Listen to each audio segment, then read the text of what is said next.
नमस्कार, आप सभी का स्वागत है इंडिया डेली लाइव पर और आपके साथ मैं हूं आंचल श्रीवास्तव। नजर डालते हैं देश और दुनिया की तमाम बड़ी खबरों पर।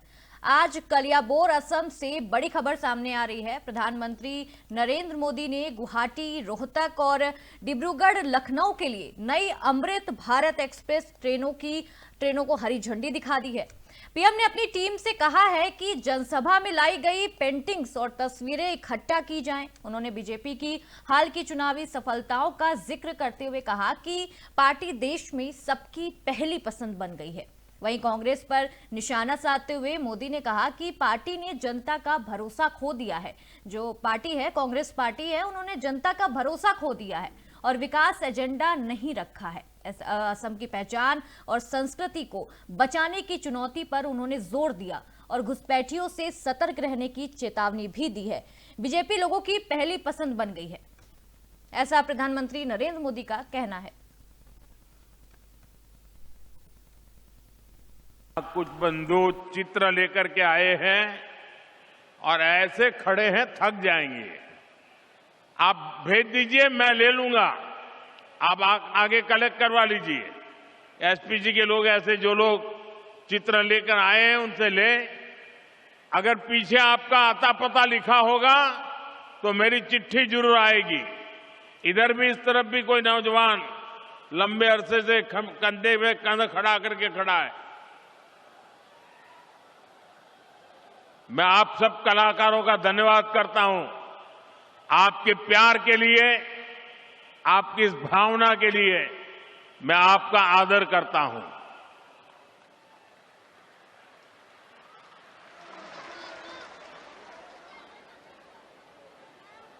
अब सब बैठ जाइए। जो यहां भी है वो ले लीजिए भाई, उनको परेशान मत कीजिए। बीते 1-1.5 वर्षों से बीजेपी पर देश का भरोसा लगातार बढ़ता जा रहा है। हाल ही में बिहार में चुनाव हुए, वहां 20 वर्ष बाद भी जनता ने बीजेपी को रिकॉर्ड वोट दिए हैं, रिकॉर्ड सीटें जिताई है। जिस मुंबई शहर में कांग्रेस का जन्म हुआ था, वहां वो आज चौथे या 5वें नंबर की पार्टी बन गई है। जिस महाराष्ट्र पर कांग्रेस ने सालों तक शासन किया, वहां कांग्रेस पूरी तरह से सिमट गई है। कांग्रेस देश का भरोसा खो चुकी है, क्योंकि कांग्रेस के पास विकास का कोई एजेंडा नहीं है। आज आपके बीच असम के सामने मौजूद एक बड़ी चुनौती की भी चर्चा आवश्यक है। ये चुनौती है असम की पहचान बचाने की, असम की संस्कृति बचाने की। आप मुझे बताइए, असम की पहचान बचनी चाहिए कि नहीं बचनी चाहिए? ऐसा नहीं सबके सब जवाब दो। असम की पहचान बचनी चाहिए कि नहीं बचनी चाहिए? आप सबकी पहचान बननी चाहिए कि नहीं बननी चाहिए? आपके पूर्वजों की विरासत बचनी चाहिए कि नहीं बचनी चाहिए? आज असम में बीजेपी सरकार जिस प्रकार घुसपैठ से निपट रही है, जिस प्रकार हमारे जंगलों को, ऐतिहासिक सांस्कृतिक स्थलों को, आप लोगों की जमीनों को अवैध कब्जों से मुक्त कर रही है, उसकी आज बहुत प्रशंसा हो रही है। अगली खबर दिल्ली से आ रही है। दिल्ली पुलिस की क्राइम ब्रांच ने अंतर्राज्यीय ऑटो लिफ्टर गिरोह के खिलाफ बड़ी कार्रवाई करते हुए एक शातिर सिंडिकेट का भांडाफोड़ किया है। क्राइम ब्रांच की इंटर स्टेट सेल ने दिल्ली से लग्जरी गाड़ियां चोरी कर उन्हें पंजाब और हिमाचल प्रदेश में फर्जी दस्तावेजों के सहारे रजिस्टर कराने वाले गिरोह को धर दबोचा है। क्राइम ब्रांच के डीसीपी आदित्य गौतम ने जानकारी देते हुए बताया कि ये पूरी कार्रवाई एसीपी रमेश लांबा के नेतृत्व और इंस्पेक्टर मनमीत के सुपरविजन से अंजाम दी गई है। पुलिस ने इस गिरोह से जुड़े 3 शातिर आरोपियों को गिरफ्तार किया है, जो लंबे समय से दिल्ली और पंजाब के बीच वाहन चोरी की वारदातों को अंजाम दे रहे थे। पुलिस ने आरोपी के कब्जे से कुल 16 चोरी की लग्जरी गाड़ियां बरामद की हैं। फिलहाल पुलिस गिरोह से जुड़े अन्य लोगों की तलाश में जुटी हुई है और आने वाले समय में इस नेटवर्क से जुड़े और बड़े खुलासे करने की उम्मीद भी जताई जा रही है। हमारे क्राइम ब्रांच की इंटर स्टेट सेल ने एसीपी रमेश लांबा और इंस्पेक्टर मनमीत के सुपरविजन में एक ऑटो लिफ्टर्स के सिंडिकेट को बस्ट किया है। इसमें ASI Parveen, head constable Monit और डब्ल्यू हेड कांस्टेबल पुष्पा ने अहम भूमिका निभाई है। हमने 3 व्यक्तियों को अभी गिरफ्तार किया है, जो कि दिल्ली से गाड़ियां चोरी करने, यहाँ से लेकर पंजाब तक ले जाने और आगे पंजाब और हिमाचल प्रदेश में फेक डॉक्यूमेंटेशन के आधार पर इन गाड़ियों को रजिस्टर करवाने शामिल है। इसमें मूलतः ये होता है कि गाड़ियां चोरी हो रही हैं दिल्ली से। उसके बाद इसमें दिल्ली का एक व्यक्ति है अमनदीप, वो गाड़ियों को डिलीवर करवाता है पंजाब। पंजाब में अभी तक जो हमारे इन्वेस्टिगेशन में सामने आया है, दमनदीप नाम का एक शख्स है, उसकी भी गिरफ्तारी हो चुकी है। अमनदीप से गाड़ियां जाती हैं दमनदीप के पास, वहां पर गाड़ियों के चैसी नंबर को टैंपर किया जाता है और उसके आगे एक और व्यक्ति को हमने गिरफ्तार किया जिसका नाम है अरविंद शर्मा, जो चंडीगढ़ का है। अरविंद शर्मा और इसके साथियों द्वारा मिलकर फेक और फोर्ज्ड कागज तैयार किए जाते हैं, जिनके बेसिस पर पंजाब और हिमाचल प्रदेश में इन गाड़ियों को फिर से रजिस्टर किया जाता है, जिससे कि गाड़ियों की आइडेंटिटी बिल्कुल चेंज हो। उसके बाद इन गाड़ियों को देश के विभिन्न स्टेट्स में बेचा जा रहा है। यहाँ तक कि दिल्ली से चोरी की हुई गाड़ियाँ पंजाब तक ले जाकर उनके चैसी नंबर को टैंपर करके उनको री रजिस्टर करके और वापस दिल्ली में ही भेज दिया गया। तो हमारी टीम ने पिछले करीब 1 महीने से हमारी टीम इस पे काम कर रही थी और हमने अभी तक 16 गाड़ियाँ रिकवर कर ली हैं। अगली खबर मसूरी से आ रही है। मसूरी में केम्पटी फॉल के पास कांडीखाल क्षेत्र में भीषण सड़क हादसा हो गया है, जहां एक कार अनियंत्रित होकर गहरी खाई में जा गिरी है, जिसमें कार सवार युवक की मौके पर ही मौत हो गई है। हादसे में जान गंवाने वाले युवक की पहचान विजय कुमार के रूप में हुई है, जो उत्तर प्रदेश के शामली जिले के कांडाला ग्रामीण के रहने वाले बताए जा रहे हैं। जानकारी के अनुसार विजय अपने दोस्तों के साथ मसूरी घूमने गया था। देर रात उसके दोस्त होटल में रुके थे, जबकि विजय अपनी कार में ही वो रह रहा था। सुबह कार न मिलने पर दोस्तों ने पुलिस को सूचना दी। स्थानीय व्यक्ति की मदद से पुलिस को पता चला कि कार सड़क से नीचे खाई में जा गिरी है। पुलिस और स्थानीय लोगों ने शव को बाहर निकालकर 108 एम्बुलेंस से मसूरी उप जिला चिकित्सालय पहुंचाया, जहां डॉक्टर ने उसे मृत घोषित कर दिया। मसूरी पुलिस ने पंचनामा भरकर शव पोस्टमार्टम के लिए भेज दिया है और मृतक के परिवार को सूचना दे दी गई है। पुलिस हादसे की गहन जांच कर रही है और मृतक के साथ आए दोस्तों से भी पूछताछ की जा रही है।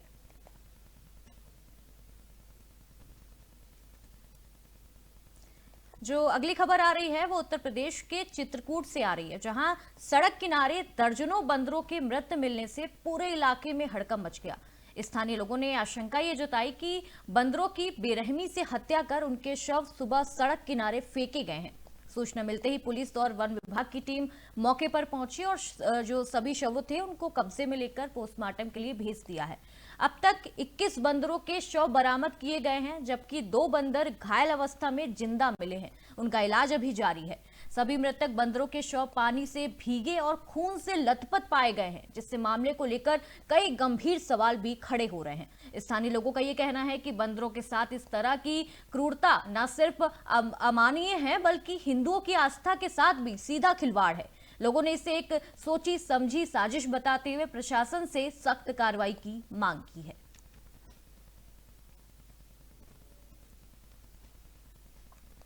कुल मिला के अभी वन विभाग से मेरी बहुत हुई है। उनकी टीम आई थी, 18 बंदर यहाँ से लेकर के गए रोड के किनारे पे क्षेत्र में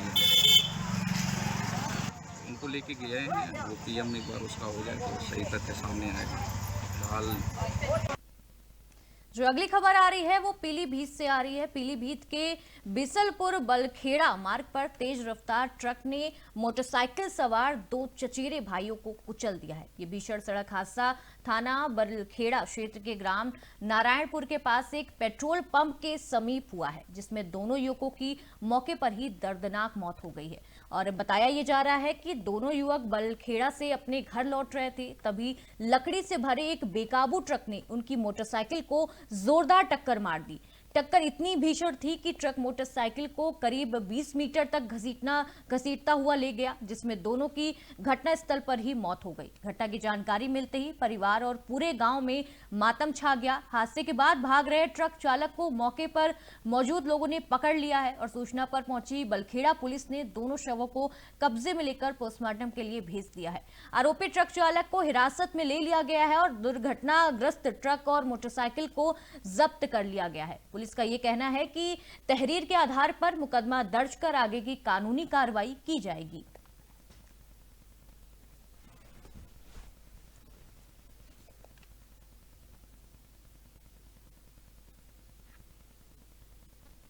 चंदौली से अगली खबर सामने आ रही है, जहां झोपड़ी लगाने के विवाद को लेकर 2 पक्ष आमने सामने आ गए।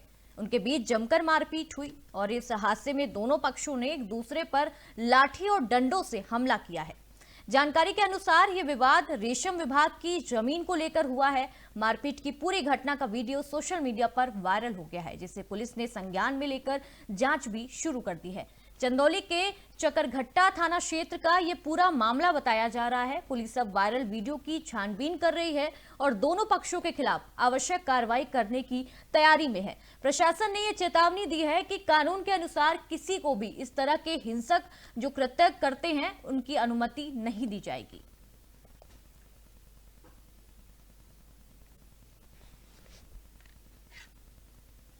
पीलीभीत के नगर पालिका परिषद ने नकटे दाना चौराहे पर तालाब के सौंदर्यीकरण के नाम पर करीब 50 लाख रुपए की लागत से नेशनल हाईवे 331 की सरकारी जमीन पर अवैध निर्माण शुरू कर दिया गया है। ये इस निर्माण में बाउंड्री वॉल और टिकट काउंटर बनाए गए हैं, जो हाईवे की जमीन पर बिल्कुल अवैध हैं।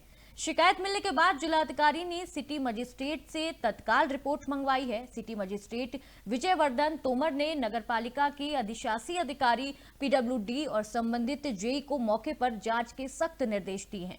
जांच में निर्माण कार्य में पीली ईंट और अन्य अनियमितताओं के भी आरोप सामने आए हैं। नगरपालिका के अधिशासी अधिकारी संजीव कुमार ने आरोपों से इंकार किया है, लेकिन ये अभी तक पता नहीं था कि इस प्रोजेक्ट की लागत कितनी है। और गौरतलब ये है कि जल्द ही ये कार्रवाई 4 लेन बनने वाला है और हाईवे विस्तार के बाद सभी अवैध निर्माण हटाए जाएंगे। अभी जिलाधिकारी महोदय द्वारा निर्देश दिए गए हैं कि नगर पालिका के जब नकता थाना पे एक निर्माण किया जा रहा है तो वो शिकायत प्राप्त हुई है कि अंदर की वो सड़क से 50 फीट के अंदर हो रहा है, वो पीडब्ल्यूडी के क्षेत्र में हो रहा है।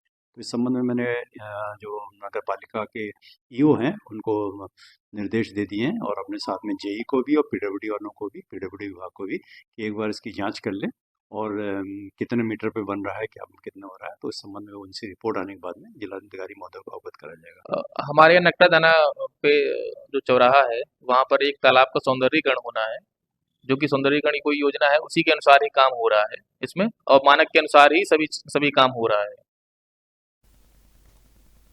अगली खबर राजस्थान से आ रही है। राजस्थान के मारवाड़ जंक्शन में आम आदमी पार्टी ने अपने अभियान आप आपरे साथे की विधिवत शुरुआत की है। इस अभियान का उद्घाटन पार्टी के जिला अध्यक्ष नरपत सिंह जेतावत ने किया है। कार्यक्रम के दौरान दुदौड़ गांव के 11 सक्रिय कार्यकर्ताओं की एक समिति का गठन किया गया, जिसे आप आपरे साथी अभियान का संदेश घर घर तक पहुंचाने का जिम्मा सौंपा गया है।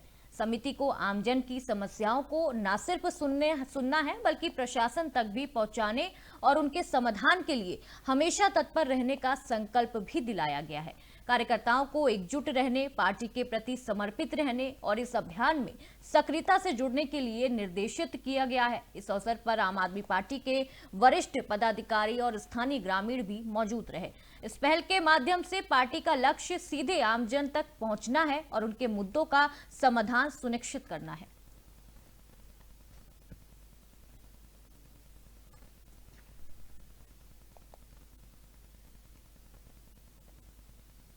अगली खबर मारवाड़ जंक्शन से आ रही है, जहां तालुका विधिक सेवा समिति मारवाड़ जंक्शन के अध्यक्ष भंवर सिंह, जो कि अतिरिक्त मुख्य न्यायिक मजिस्ट्रेट भी हैं, वो नगर पालिका मारवाड़ जंक्शन के तत्वाधान में संचालित रैन बसेरे का औचक निरीक्षण किया है। उन्होंने इस दौरान रैन बसेरे में उपलब्ध व्यवस्थाओं का बारीकी से जायजा लिया है और कर्मचारियों से सुविधाओं के संबंध में जानकारी भी हासिल की है। रैन बसेरा की व्यवस्था को लेकर अधिशासी अधिकारी विक्रम सिंह राठौड़ और नगर पालिका के अन्य अधिकारी तथा कर्मियों को निर्देश जारी किए गए हैं। भीषण सर्दी में जरूरतमंद और असहाय लोगों को किसी भी प्रकार की असुविधा ना हो, इसके लिए सभी आवश्यक दिशा निर्देश भी स्पष्ट रूप से दिए गए हैं। भंवर सिंह ने कहा कि ऐसे रैन बसेरे शहर के गरीब और जरूरतमंदों के लिए जीवन रक्षक साबित होते हैं और उनकी सुविधाओं पर निरंतर निगरानी रखना आवश्यक है।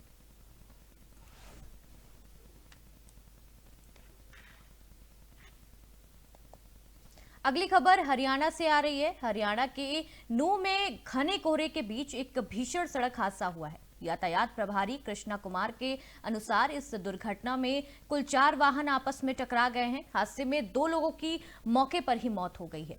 मृतकों के शवों को पोस्टमार्टम के लिए भेज दिया गया है और पुलिस ने पूरे मामले की जांच भी शुरू कर दी है। प्रारंभिक जांच में ये बताया जा रहा है कि तेज कोहरा और कम दृश्यता इस हादसे का प्रमुख कारण हो सकता है। पुलिस ने दुर्घटना स्थल पर यातायात को सुचारू बनाने और जांच जारी रखने के लिए टीम का भी गठन कर दिया है।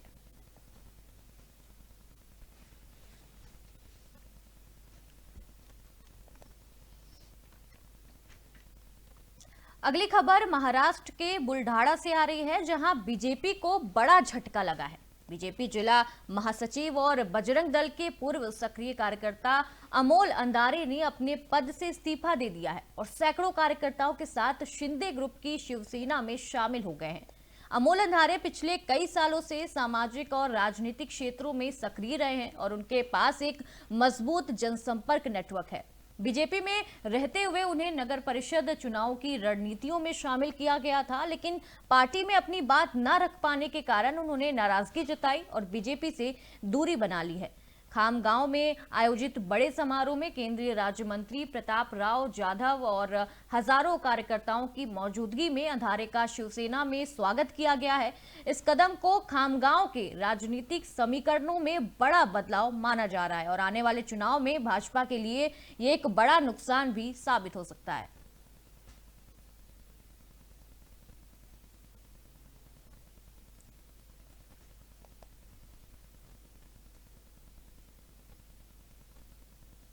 अगली खबर आ रही है महाराष्ट्र से। महाराष्ट्र के अमरावती में महानगर पालिका चुनाव में किसी भी पार्टी को स्पष्ट बहुमत नहीं मिली है।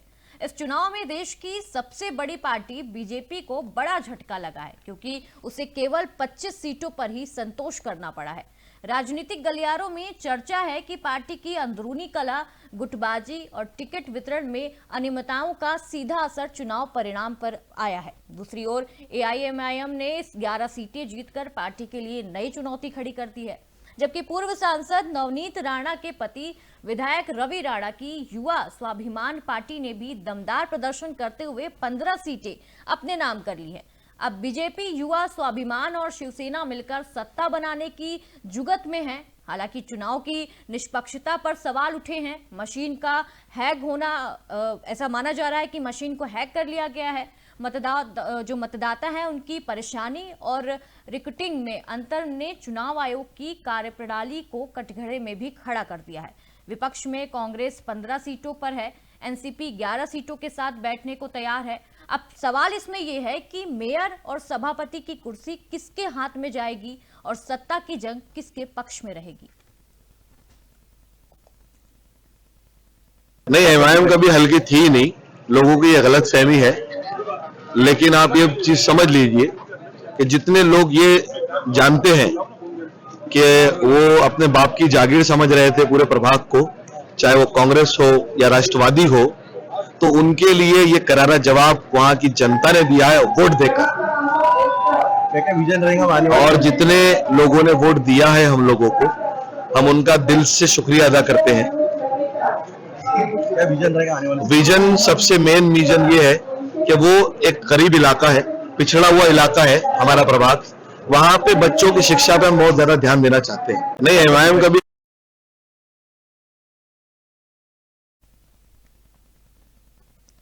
नांदेड़ से खबर सामने आ रही है, जहां कंधार तालुका के कुरुला में एक सैलून ऑपरेटर पर ग्राहक ने ब्लेड से हमला कर दिया है।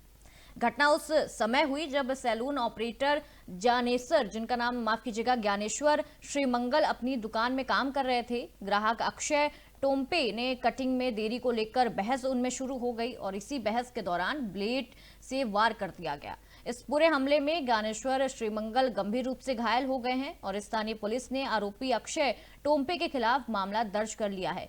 पीड़ित ने आरोप लगाया कि आरोपी अभी फरार है और उसके खिलाफ तत्काल कार्रवाई की जाए। पुलिस पूरे मामले की जांच कर रही है और आरोपी की तलाश में जुटी हुई है। माझ्या कुर्ल्यामध्ये सलूनचे दुकान आहे, मी सलून व्यावसायिक आहे। सलून व्यवसाय करत असताना शुक्रवारी सकाळी तो माझ्या दुकानला आला, अक्षय रावसाहेब टोम्पे, आणि तो म्हणाला माझी कटिंग कर। मी त्याला सांगितलं बा 2-3 माझ्याकडे गिऱ्हाईक आहेत, त्या 2-3 गिऱ्हाईक झाल्यावर तुझी करतो। नाही थांबला नाही, त्याने थांबला गेला, अंगावर धाकधूक करायला, त्या गिऱ्हाईकाला मारहाण केली। गिऱ्हाईकाला कसं काय मारहाण केलं, मी त्याला लोटल्यानं त्याने मला बेल्टनं मारला। बेल्टनं मारल्यावर मला त्याने धक्काबुक्की केली। धक्काबुक्की केल्यावर माझ्या दुकानातली ब्लेड घेऊन त्याने मला ब्लेड मारली। तर माझ्या कुर्ल्यामध्ये सलूनचे दुकान आहे, मी सलून व्यावसायिक आहे। सलून व्यवसाय करत असताना शुक्रवारी सकाळी तो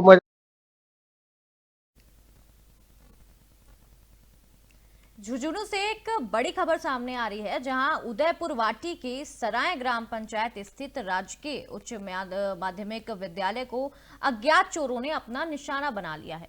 देर रात चोरों ने कक्षा और कक्षों के ताले तोड़कर स्कूल में प्रवेश किया है। उन्होंने सीसीटीवी कैमरे और डीवीआर मशीन के साथ कंप्यूटर, लैपटॉप सहित अन्य इलेक्ट्रॉनिक सामान चोरी कर लिया है। कुल चोरी की गई सामान की कीमत लगभग 3 लाख रुपए आंकी गई है। विद्यालय प्रधानाचार्य मनोज कुमार शर्मा ने मामले की जानकारी पुलिस को दी है और उदयपुर वाटी थाने में अज्ञात चोरों के खिलाफ मामला भी दर्ज करा लिया है। पुलिस चोरी हुए सामान की बरामदगी और आरोपियों की तलाश में जुटी हुई है। पूरे इलाके में यह घटना सुरक्षा के दृष्टिकोण से चर्चा का विषय बनी हुई है।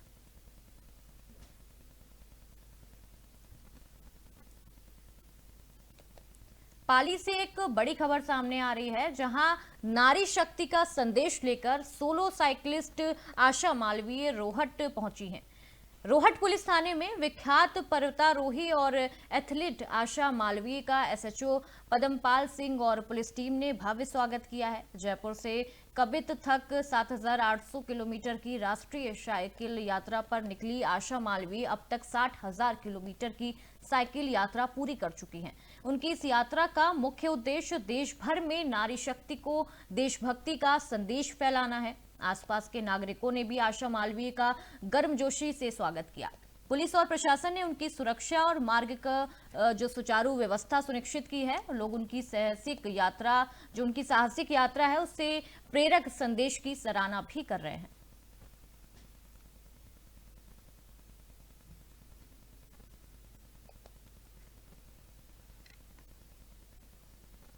पाली से एक बड़ी खबर सामने आ रही है, जहां मोची बस्ती कॉलोनी में पिंजरापोल गौशाला और केरिया दरवाजा परिसर में भव्य हिंदू सम्मेलन का आयोजन किया गया है। आज सुबह 8:30 बजे कार्यक्रम की शुरुआत हुई है। भगवा रैली और कलश यात्रा के साथ इनकी शुरुआत हुई है। नगरवासियों ने पुष्प वर्षा कर कलश यात्रा का स्वागत किया है।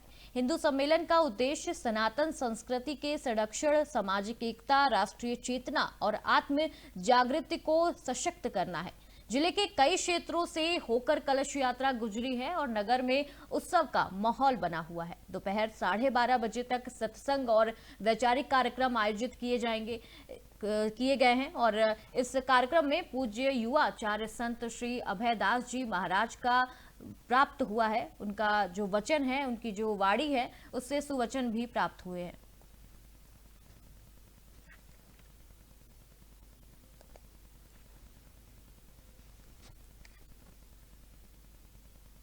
पाली से एक बड़ी खबर सामने आ रही है, जहां मारवाड़ जंक्शन के सरस्वती शिशु वाटिका परिसर में पाली सेवा मंडल और जिला अधंता निवारण समिति के संयुक्त तत्वाधान में निशुल्क चिकित्सा शिविर का आयोजन किया गया है। शिविर में मेडिसिन स्पेशलिस्ट चिकित्सकों की टीम ने सैकड़ों ग्रामीणों का स्वास्थ्य परीक्षण किया है, उन्हें निशुल्क उपचार प्रदान किया है और आसपास के कई गांवों से आए ग्रामीणों ने इस शिविर का लाभ उठाया है। पाली सेवा मंडल का आभार जताया है और उपखंड प्रशासन ने भी इस निशुल्क चिकित्सा शिविर और प्रदत्त सेवाओं की सराहना की है। आयोजन का उद्देश्य ग्रामीण क्षेत्रों में स्वास्थ्य सुविधाओं को पहुंचाना है और आम जनता को जागरूक करना है। ये शिविर आगामी 15 फरवरी को फिर से आयोजित किया जाएगा। ग्रामीणों ने इस पहल की प्रशंसा करते हुए नियमित आयोजन की उम्मीद जताई है।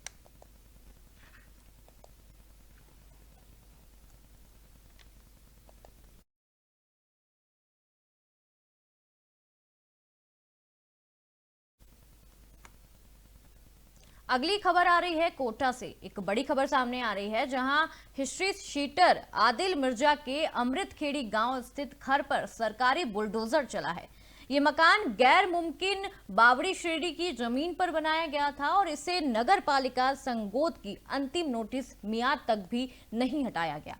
प्रशासन ने कार्रवाई करते हुए मकान को जमींदोज कर दिया है और इस दौरान पुलिस और प्रशासनिक अधिकारियों का भारी जाब्ता भी वहां पे तैनात था, भारी बल भी वहां पे तैनात था। आदिल मिर्जा का ये आलीशान मकान लगभग 400 गज में फैला हुआ था। कार्रवाई का उद्देश्य अवैध अतिक्रमण और कानून व्यवस्था को सख्ती से लागू करना बताया जा रहा है।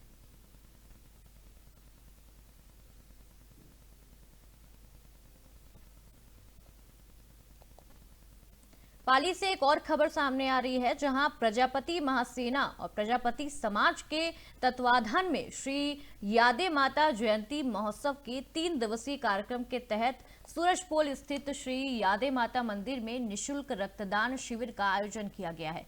इस अवसर पर कुल 51 यूनिट रक्तदान किया गया है, जिसमें से 21 महिलाओं ने भी सक्रिय भागीदारी निभाई है। कई लोगों ने तो अपनी पत्नियों के साथ रक्तदान किया है।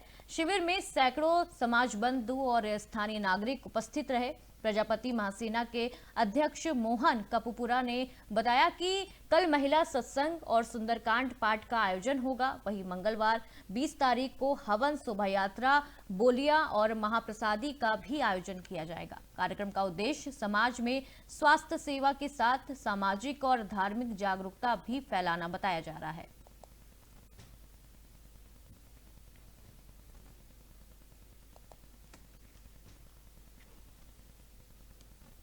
भरतपुर राजस्थान से एक बड़ी खबर सामने आ रही है। यहां टीचर भर्ती परीक्षा 43 केंद्रों पर 2 शिफ्ट में आयोजित की गई है। कुल 24,674 उम्मीदवार इस परीक्षा में शामिल हुए हैं और परीक्षा के दौरान कड़ी सुरक्षा व्यवस्था भी की गई है और निगरानी टीम लगातार सतर्क रही। सख्त चेकिंग और वीडियोग्राफी का भी प्रबंध किया गया है। परीक्षा में 30 अतिरिक्त बसों की सुविधा भी उपलब्ध कराई गई है और सभी इंतजामों के चलते परीक्षा शांतिपूर्ण और बिना किसी रुकावट के संपन्न हुई है।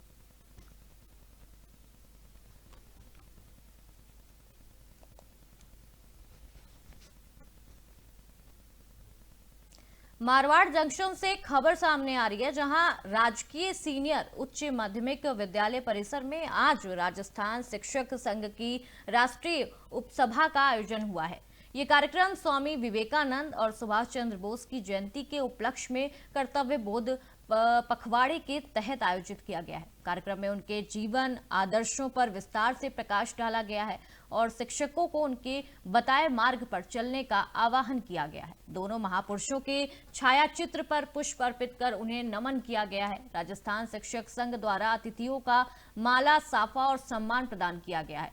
इस अवसर पर संघ के राष्ट्रीय और राज्य कार्यकर्ता, भामाशाह पदाधिकारी भी वहां उपस्थित रहे। कार्यक्रम में सभी ने एकजुट होकर शिक्षकों के कर्तव्यों और आदर्शों पर जोर दिया है।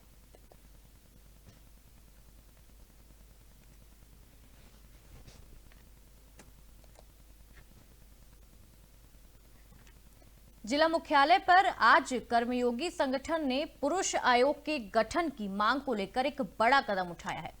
संगठन ने राष्ट्रपति और प्रधानमंत्री के नाम पत्र प्रेषित किए हैं। ये कार्यक्रम संगठन के जिला अध्यक्ष गजेंद्र सिंह मंडली के नेतृत्व में मासिक बैठक के बाद आयोजित किया गया है।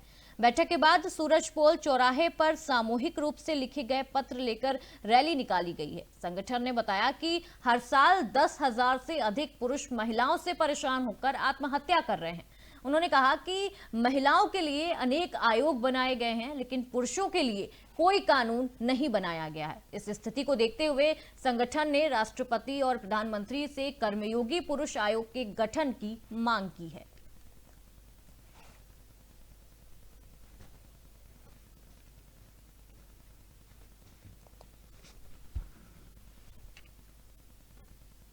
अगली खबर बुलंदशहर से आ रही है। बुलंदशहर में मौनी अमावस्या के पावन अवसर पर गंगा स्नान को लेकर प्रशासन पूरी तरह से सतर्क नजर आ रहा है।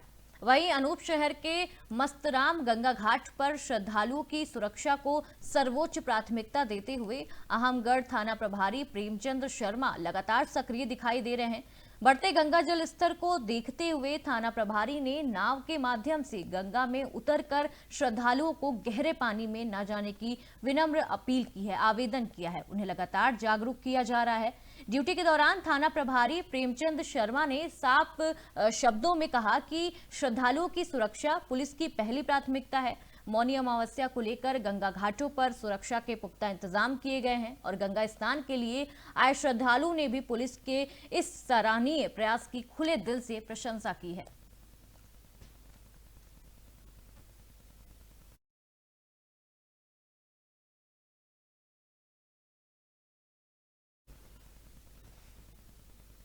तो ये थी देश दुनिया की तमाम बड़ी खबरें। खबरों का सिलसिला यूं ही जारी रहेगा। आप देखते रहिए इंडिया डेली लाइव। नमस्कार।